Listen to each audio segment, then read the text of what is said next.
గవర్నమెంట్లో వైసీపీ గవర్నమెంట్లో సంక్షేమ పథకాలన్నీ వచ్చినాయి.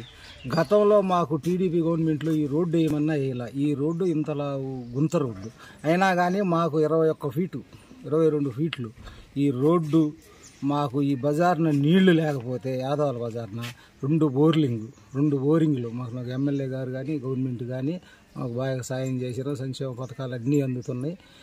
రోడ్లు కానీ నీళ్లు కానీ అన్ని వసతులు మాకు. ఒకప్పుడు అయితే మా చెల్లబావటం డబ్బులు ఇచ్చే పింఛన్లు ఇచ్చేవాళ్ళు ఎక్కడికో రమ్మంటాం, ఎక్కడో కూర్చోవటం పోవటం ఇవ్వటం అట్లా జరుగుతుంది. మాకు ఇప్పుడు ఏ రోజైనా 1వ తారీఖు నుంచి 3వ తారీఖు లోపల 1వ తారీఖు స్టార్ట్ చేస్తారు. పింఛన్లు అన్నీ శుభ్రంగా ఇస్తారు. మాకు రైతు భరోసా కానీ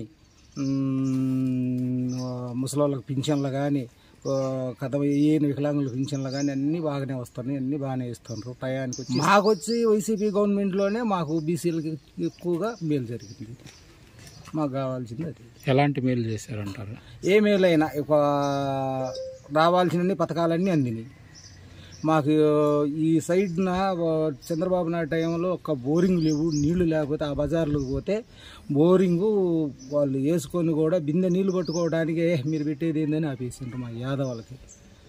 అట్టప్పుడు కాదని చెప్పి ఎమ్మెల్యే గవర్నమెంట్ వచ్చిన తర్వాత ఎమ్మెల్యే గారిని ఎంపీపీ గారిని అందరినీతో మాట్లాడుకొని మనకి ఇట్లా జరుగుతుంది, మనందరం మాకు న్యాయం కావాలి చేయండి. ఈ వైసీపీ గవర్నమెంట్లో మాకు బాగా జరిగింది, మేలు జరిగింది. చాలా వంతు వైసీపీకి వెళ్ళే ఉంటారు. మా పంచాయతీ వరకు మా గ్రామం వరకు 30 వంతు వైసీపీ మెజార్టీ వచ్చింది. అవకాశం వచ్చినదంటే మాకు ఆయన చేసిన మేలు ఏం లేదు. ఎమ్మెల్యే గారు అక్కడ బెమ్మారెడ్డి గారు కానీ అక్కడ పైనుంచి చంద్రబాబు గారు కానీ అక్కడ అప్పుడు ఉన్న ఎంపీ గారు కానీ మాకు ఇక్కడ మేలు చేసిన వాళ్ళు లేరు. మాకు మేలు చేసేవాళ్ళు కావాలా, మాకు ఏదన్నా పోయి అడగంగులో మాకు పనిచేసే నాయకులు కావాలి.